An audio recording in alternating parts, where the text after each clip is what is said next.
बिस्मिल्लाहिर्रहमानिर्रहीम। दोस्तों, पिछली वीडियो में मैंने आपको 5 ख्वाब के बारे में बताने के लिए कहा था, जिसमें से मैंने आपको एक ख्वाब के बारे में बता दिया था। तो नंबर 2 ये है कि ख्वाब में काले सांप का काट लेना। अब कुछ लोग हमसे कहेंगे कि सारे ही सांप काले होते हैं, लेकिन नाग को काला सांप कहा जाता है, कोबरा जिसे कहते हैं। तो याद रहे कि काले सांप का आपके ख्वाब में आना, आपको काटते हुए देखना, तो समझ जाना कि आपके ऊपर जादू का असर है। लेकिन अगर कोई आम सा ख्वाब देखते हैं तो उसकी ताबीर अलग है। लेकिन जब आप ये नाम 33 मरतबा पढ़कर सो जाते हैं, फिर आपको ये ख्वाब आता है, यानी काला सांप आपको काट लेता है, तो समझ जाएं कि आपके ऊपर कोई जादू का असर करवाने की कोशिश कर रहा है, और जहाँ तक जादू का असर आपके ऊपर हो भी गया है। नंबर 3, ज़मीन को फटता हुआ देखना। जैसे ज़मीन में दरार हो या ज़मीन नाहमवार हो, रेज़ा रेज़ा हो, तो ये भी काले जादू की निशानी है और आप पर काले जादू का असर है। नंबर 4, ख्वाब में सर पर काले कौवे मंडराते देखना।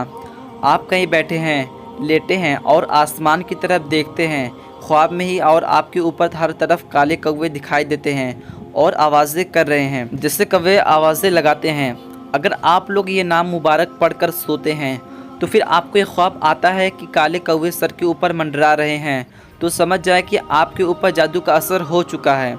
नंबर 5, किसी फ़कीर को गाली देना या मारना।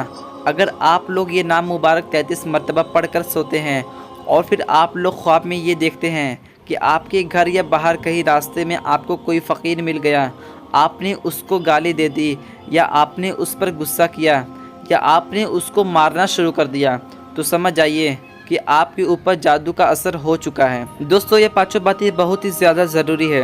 अगर आप लोग इस तरह से जादू का पता लगाएंगे तो आपको किसी भी मौलवी की ज़रूरत नहीं पड़ेगी। इसका तोड़ भी आपको बताते हैं कि एक ऐसा वजीफ़ा करने से हम जादू के असर से निकल सकते हैं, क्योंकि ये बात तो हर शख्स जानता है कि कुरान पाक और अल्लाह ताला के कलाम में मौत के अलावा हर बीमारी का इलाज है।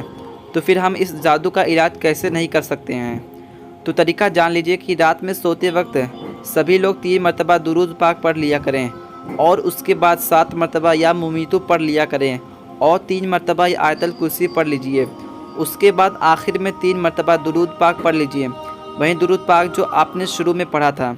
इतना अमल कर लेने के बाद सीने पर दम करके सो जाइए। फिर देखते हैं कि किस तरह का जादू आप पर रहता है। दिमाग खुला खुला लगेगा, ऐसा लगेगा कि हमारे ऊपर से बोझ कम हो गया है।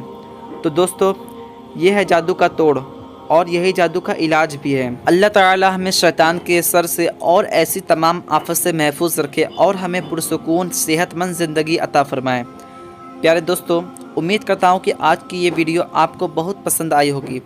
वीडियो पसंद आई हो तो लाइक करके चैनल को सब्सक्राइब कर लें, और जाते जाते एक प्यारा सा कमेंट ज़रूर करें। अस्सलामु अलैकुम।